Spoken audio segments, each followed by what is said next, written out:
Oui, shalom, peuple de Dieu. Shalom, je vous salue au nom puissant de notre Seigneur Jésus-Christ. Le Dieu est bon, le Dieu d'amour et le Dieu de grâce et de bonté. Je suis encore content de venir encore à ce moment pour vous partager de la part de Dieu. Je bénis tous les orateurs qui m'ont précédé dans ce grand événement prophétique où nous allons annoncer seulement la volonté ainsi que la pensée de notre Seigneur Jésus. J'ai pris que Dieu puisse nous disposer en ce moment, que nous puissions avoir des moments favorables ensemble, afin que ces messages puissent impacter une vie, que ces messages puissent apporter encore ce qu'on appelle la restauration, ainsi que dans la nouvelle dimension dans la vie de la personne qui m'écoute. Je te bénis au nom puissant de notre Seigneur Jésus-Christ. Amen. Voilà, c'est votre humble serviteur, l'évangéliste Christian Tamboué. Je bénis Dieu pour ce moment qui nous a encore donné l'opportunité de parler d'un grand thème qui est intitulé seulement ainsi parle le Seigneur. Ce n'est pas un thème qui a été attribué selon la pensée d'une personne ou selon l'inspiration d'une personne, mais ce thème est venu parce qu'il y a quelque chose que Dieu a parlé, parce qu'il y a quelque chose que Dieu a révélé, et c'est la chose là que nous sommes venus pour partager avec toi. Bien-aimé, je suis dans la joie parce que j'ai toujours dit que lorsque Dieu révèle quelque chose pour la vie d'une personne, cela veut dire que Dieu connaît la personne et Dieu a les plans merveilleux dans la vie de la personne et Dieu a la nécessité et a ses intérêts dans la vie de la personne. C'est pourquoi toi qui m'écoutes en ce moment à travers de ces messages, j'aimerais te dire ceci, que ce n'est pas pour toi un fait du hasard que tu écoutes ces messages, mais c'est pour toi une opportunité de rencontrer la puissance prophétique de Dieu, de rencontrer Dieu par rapport à ce qu'il te recommande de faire. Et c'est pourquoi sans plus tarder, notre thème était ainsi parle le Seigneur et nous l'avons tiré selon la volonté de Dieu dans le livre d'Ésaïe, chapitre 29. Je lis à partir du 13e verset au nom de Jésus. La Bible déclare que le Seigneur dit, quand ce peuple s'approche de moi, il m'honore de la bouche et des lèvres, mais son cœur est éloigné de moi. Son cœur est éloigné de moi, et la crainte qu'il a de moi n'est qu'un précepte de traduction humaine. C'est pourquoi je frapperai encore ce peuple par des prodiges et des miracles, et la sagesse de ces sages périra, et l'intelligence de ces hommes intelligents disparaîtra. Malheur à ceux qui cachent leurs desseins pour les dérober à l'Éternel, qui font leurs œuvres dans les ténèbres et qui disent qui nous voit, qui nous connaît. Oh bien-aimé, avant même que je puisse entrer dans mon message, j'aimerais d'abord te dire que si tu te poses aussi cette question en se disant que quand je fais ça qui me voit, quand je fais ça qui me reconnaît, oh laisse-moi te dire une chose, que la Bible est en train de me dire que notre Dieu, il est omniprésent et il est omnipotent.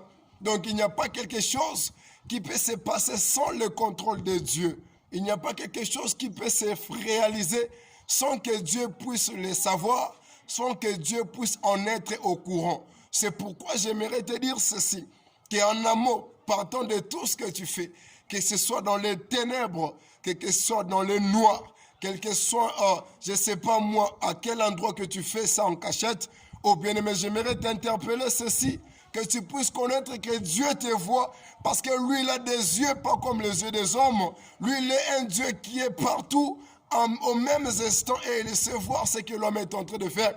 C'est pourquoi il est arrivé une fois, dans la Bible, dans ce livre qu'on vient de lire, que le prophète Ésaïe, Dieu lui avait révélé, lui a parlé, qu'il puisse dire à son peuple, qu'il puisse dire aux enfants d'Israël, que vraiment moi, Dieu, je ne suis pas content par rapport à l'attitude de mon peuple, à l'égard de mon service, à l'égard de ma maison, à l'égard de leurs engagements envers moi.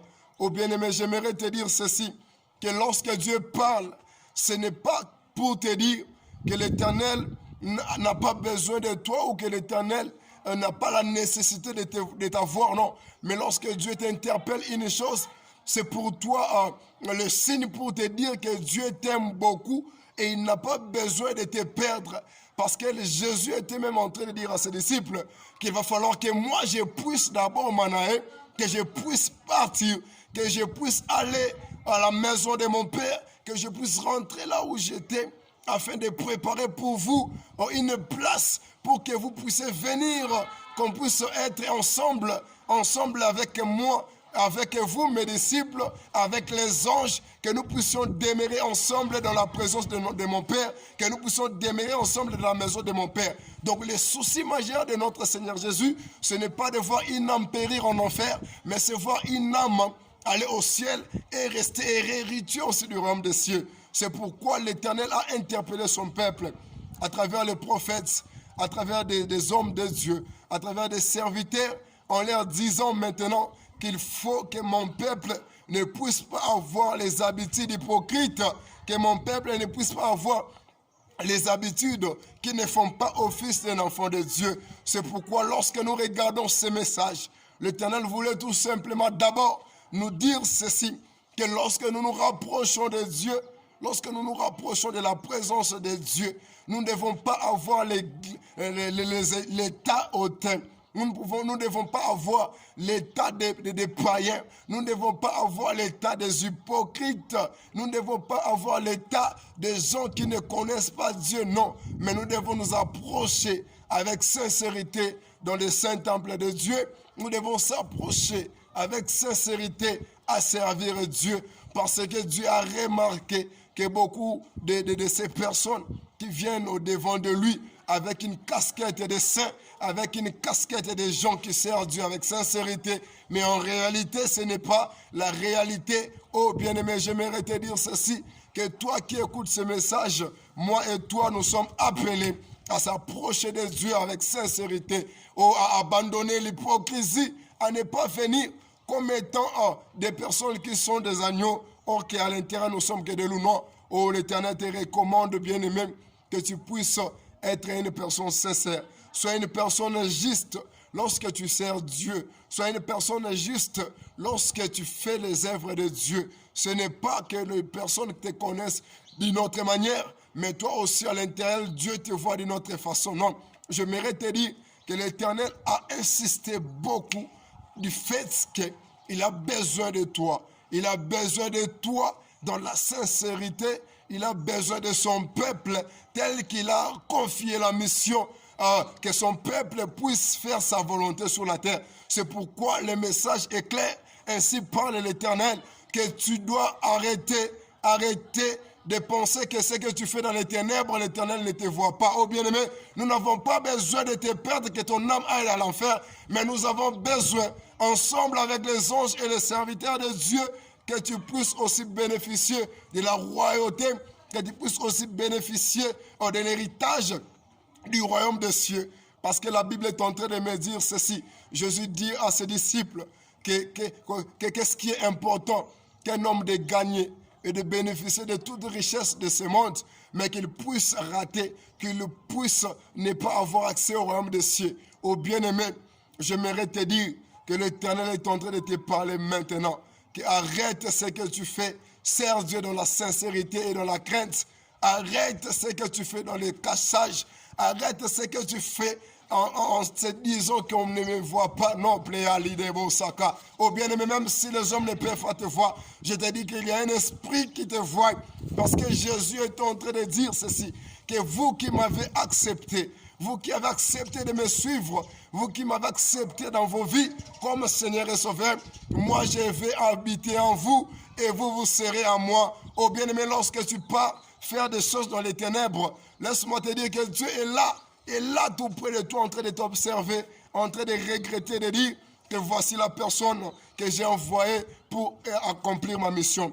Oh bien-aimé, je t'interpelle. Ensemble, l'Éternel nous dit, l'Éternel le parle et il nous dit que nous ne puissions pas être ces peuples-là, qui s'approchent seulement des lèvres, qui parlent bien et qui se présentent bien, mais au fond du cœur, nous ne trouvons pas de l'amour. Oh bien-aimé, Dieu est un Dieu d'amour. Oh, je me rappelle bien dans les évangiles, la Bible me dit que l'Éternel était en train de dire, il dit à ses disciples ceci, que s'il y a quelque chose qui doivent vous caractériser, s'il y a quelque chose qui doit vous représenter réellement que vous êtes mon disciple, on vous verra ensemble étant des personnes ayant de l'amour. Donc lorsque l'amour n'existait pas, oh bien-aimé, même si tu parles la langue, laisse-moi te dire que tout ce que tu fais est que du vain. Parce que la première caractéristique qui représente sur l'image de l'homme et l'image de Dieu, c'est l'amour. Parce que le livre de Genèse me dit que Dieu dit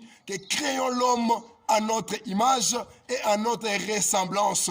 Donc tu es la ressemblance de Dieu. Tu dois manifester l'amour envers ton prochain et ne pas manifester l'amour dans l'œuvre, mais que ton cœur puisse avoir réellement la sensation comme étant une personne qui craint Dieu. C'est pourquoi, quand vous allez observer ensemble avec moi, l'Éternel nous a dit que même les sages, donc ceux qui pensent qu'ils sont sages, ceux qui pensent qu'ils sont intelligents, ceux qui pensent qu'ils savent mieux développer plus que Dieu, ceux qui pensent qu'ils font des choses seulement par leur capacité, ceux qui pensent que ce qu'ils sont en train de faire, c'est parce qu'ils ont quelque chose, c'est parce qu'ils connaissent. Oh bien-aimé, laisse-moi te dire que la Bible me dit ceci, qu'il n'y a que le Saint-Esprit qui connaît la volonté de Dieu. Il n'y a que le Saint-Esprit qui connaît la pensée de Dieu. C'est pourquoi j'aimerais te dire que ne t'appuie pas seulement à tes capacités que tu as. Ne présente pas aux hommes que c'est toi qui es capable. Oh, mais laisse-toi diriger par la puissance du Saint-Esprit. Arrête ce que tu fais. Arrête ce que tu fais. Arrête ce que tu fais en te disant que oh, c'est toi, c'est par tes capacités. Oh bien-aimé, laisse-moi te dire que Dieu fait grâce aux humbles. Dieu fait grâce à celui qu'il veut, quand il veut et à la manière dont il veut. Oh, la sagesse de ces hommes-là va s'arrêter parce que l'Éternel a parlé. Il n'a pas besoin des hommes qui se croient intelligents. Il n'a pas besoin des hommes qui se croient sages, mais il a besoin des hommes qui se laissent diriger par la puissance du Saint-Esprit. Il a besoin des hommes qui se laissent diriger par lui.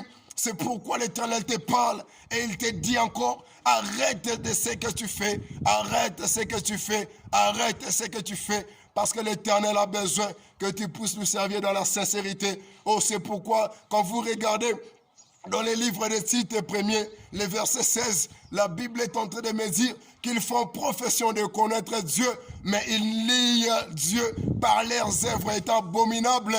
Oh, la cité, bien-aimé, arrête et enlève en toi toutes les œuvres abominables, enlève en toi toutes les mauvaises œuvres. Oh bien-aimé, ne mélangez pas les choses, ne mélangez pas les choses, ne mélangez pas. Oh bien-aimé, choisis un camp, oh sers Dieu avec sincérité. Oh bien-aimé, si tu es un serviteur de Dieu, oui, sois là, sois un serviteur de Dieu sincèrement. Ne mélangez pas des choses. Qu'on ne puisse pas te trouver à midi, tu es serviteur, mais à 14h, tu deviens une autre personne, et le soir, tu deviens une autre personne. Le matin, tu changes de casquette. Oh non, bien-aimé, là, l'Éternel est en train de dire que ça, non, ces choses-là doivent s'arrêter, parce que nous sommes dans un moment très critique. Bien-aimé, j'aimerais te donner une révélation de Dieu. Nous sommes dans un moment très, très critique, où le diable est en train de jouir de toute capacité qu'il lui il a pour commencer à détourner le peuple de Dieu vers le droit chemin. Nous sommes au moment où le diable cherche comment déstabiliser, cherche comment dérouter même les élus. Oh bien-aimé, si tu as la chance de m'écouter, oh, sois une personne par qui Dieu peut utiliser pour atteindre le maximum des âmes et lui ramener des âmes chez lui. Sois une personne par qui Dieu peut utiliser. Oh bien-aimé, aujourd'hui nous écoutons, il n'y a que des mauvais témoignages, il n'y a que des mauvais témoignages pour les serviteurs, pour les servantes de Dieu. Oh, ce sont des hommes de Dieu qui font des mauvaises choses. Oh, ce sont des hommes de Dieu qui ne font plus l'image de Dieu. Oh, bien-aimé, sois la personne qui sera comme Job lorsque Dieu dit à Satan, que as-tu vu mon serviteur Job? Oh, bien-aimé, sois la personne que Dieu peut aussi compter au ciel en disant, as-tu vu mon serviteur tel? Parce que tu lui sers dans la sincérité. Car la Bible me dit dans le livre de Job 1er, que l'Éternel le dit, oh, que Job était un homme intègre, il était un homme sincère, il était un homme pieux, il était un homme qui marchait dans la crainte de Dieu. Aujourd'hui, ainsi parle l'Éternel, il a besoin de gens justes, il a besoin des gens qui marchent dans sa crainte, il a besoin des gens qui font ce qui les a confiés comme mission. Nous n'avons pas à être des gens qui exécutons des missions, des gens de ce monde où nous exécutons seulement les missions, des gens de ce monde qui nous imposent. Non, la Bible est en train de me dire dans le livre d'Éphésiens 1er, verset 19, la Bible dit que notre Seigneur Jésus, qui a vaincu la mort à la croix de Golgotha, il a reçu le pouvoir de dominer au-devant de toute puissance. Il a reçu le pouvoir de dominer au-devant de toute catégorie de sortes de puissance. Et la Bible me dit qu'à travers de cette résurrection, il nous a aussi confié la mission de dominer sur toute puissance. C'est pourquoi je te dis, l'Éternel a besoin de toi afin de pouvoir dominer la puissance du diable qui cherche à dérouter ses enfants vers le droit chemin. Oh, la Zipléa, je te dis ceci. Je m'en vais prier que s'il y avait des choses que tu faisais dans les ténèbres, que l'Éternel te délivre au nom de Jésus. Qu'à partir de maintenant, que tu commences une nouvelle vie avec Dieu, que tu puisses être une personne juste, comme l'Éternel te le recommande. Ainsi parle l'Éternel, le Dieu des armées.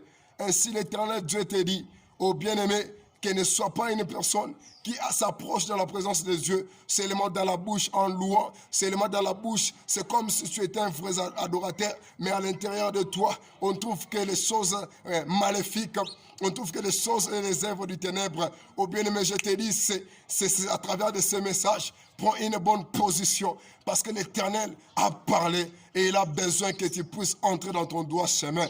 Il a besoin que tu puisses faire son œuvre comme il se doit, car le champ est vaste. Oh, il y a peu de serviteurs. Bien-aimés, sois parmi des gens qui vont servir Dieu avec sincérité. Sois parmi des gens par qui Dieu peut compter afin de pouvoir faire passer son message, afin de pouvoir atteindre le maximum des âmes, afin de pouvoir faire ce qui est sa volonté. Oh bien-aimé, ne bloque pas la volonté de Dieu dans ta vie, mais ouvre ton cœur, que l'Éternel accède et qu'il puisse trouver sa place afin de te diriger, afin de te ramener vers l'unité parfaite. Et je vais clôturer en disant ceci. L'Éternel a parlé, il a dit que malheur à ceux qui cachent leur dessein à Dieu et ceux qui disent que l'Éternel, on ne nous voit pas ce qu'on fait. Oh bien-aimé, arrête ce que tu fais, arrête du vol que tu fais, soit disant qu'on ne te voit pas, arrête de faire ce que tu fais, parce que l'Éternel a besoin de toi, il a besoin que tu puisses te repentir, il a besoin que tu puisses te connecter à lui, il a besoin que tu puisses être une personne qu'il peut compter, il a besoin que tu sois un moyen par lequel il peut passer pour atteindre les grandes ainsi que la maximisation des âmes dans son champ. Car les moments sont durs et l'Éternel a besoin de vrais serviteurs. L'Éternel a besoin de vrais adorateurs. L'Éternel a besoin de vraies servantes. Il n'a pas besoin de serviteurs seulement des avant-midi ou les serviteurs seulement de l'église, mais il a besoin de serviteurs qui servent Dieu de tout leur cœur, de toute sincérité, que ce soit les matins, que ce soit à midi, que ce soit les soirs, que nous puissions lui servir comme il se doit. Oh bien-aimé, enlevons tout ce qui est comme sens des ténèbres dans notre vie. C'est pourquoi j'ai prié que le Dieu des esprits et des prophètes puisse détruire en toi toutes sortes des œuvres maléfiques. Au moment où je suis en train de parler, j'aimerais dire une personne, la dipléa, j'aimerais te prophétiser ceci. Oui, je suis en train de voir, oui, avant la fin de cette année pléa, je suis en train de voir, pour ne pas citer le nom de l'entreprise en question, je suis en train de voir 3 entreprises. Je vois une entreprise minière qui est du côté là, dans la ville toujours de Lubumbashi. Je vois l'entreprise précisément au niveau du quartier industriel. Je suis en train d'écouter Dieu me dire ceci, qu'il y aura mort d'hommes dans cette entreprise, que les travailleurs de là se lèvent dans la prière parce qu'il y aura mort d'hommes. Avant 2023, je vois mort d'hommes dans cette entreprise minière. Je suis encore en train de voir une entreprise de Chinois qui commence avec la lettre Z. Et cette entreprise, c'est pour l'entreprise de construction. Je suis en train de voir aussi un sacrifice au niveau de cette entreprise avant 2022. Et Dieu me dit que tous ceux qui travaillent là-bas priaient que vous ne puissiez pas tomber dans les pièges. Et la 3e entreprise, je vois l'entreprise, il y a une entreprise qui travaille dans son pléa, qui est en train de travailler dans la distribution et dans la production de biscuits. Je vois cette entreprise précisément au niveau de la poste de la ville de Lubumbashi. Oui, Dieu me dit, là-bas aussi il y aura mort d'homme, parce que je vois l'esprit de poison qui s'élève. Donc priez aussi beaucoup pour que Dieu vous épargne à ça, car l'Éternel a parlé. Je suis en train encore de dire ceci, que écoutez-moi. Oui, Dieu est en train de dire qu'il y a maintenant cet esprit-là qui va accéder dans la vie des hommes pour commencer à mettre des empoisonnements toujours dans des milieux professionnels. Et je prie que Dieu anéantisse toutes ces formes des esprits ainsi que des plans diaboliques au nom puissant de Jésus. Ainsi Dieu a parlé. Bien-aimé, reste dans la présence de Dieu. Reste toujours à chercher Dieu et tu verras comment Dieu va te protéger. Je te bénis, toi qui as suivi ces messages, toi qui continues à suivre cette page de la pensée spirituelle. Je dis que mon Dieu puisse se souvenir de toi et que mon Dieu puisse te bénir. À la prochaine. Amen.